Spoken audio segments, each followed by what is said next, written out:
Hola, soc Aurora Galant, estudiant de Comunicació Audiovisual a la Universitat de Barcelona i treballo amb Documenta.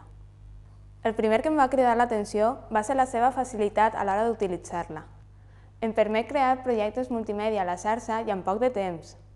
Jo no tinc grans coneixements de disseny, però en poca estona ja havia aconseguit crear el meu primer projecte.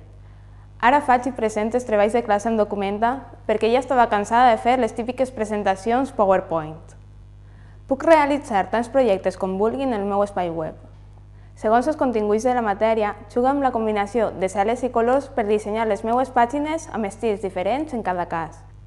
Una vegada tinc unes quantes pàgines creades, les enllace o agrupe amb diferents carpetes per treballar d'una manera més ordenada. Pujar arxius en qualsevol tipus de format és un altre gran avantatge de Documenta que els identifica i els converteix ja sigui un vídeo, un so, una imatge, un arxiu PDF o un Excel. Una vegada estan a la meva biblioteca, jo decidís si vull que siguin exclusius per al meu espai web o vull compartir-los amb la resta de la gent de Documenta. A més, fem grups de treball entre companys de classe perquè tots puguem participar en un mateix projecte i editar-lo. Amb Documenta deixo fluir la meva imaginació, pensar en allò que vull mostrar i he descobert que m'encanta dissenyar les meves pàgines.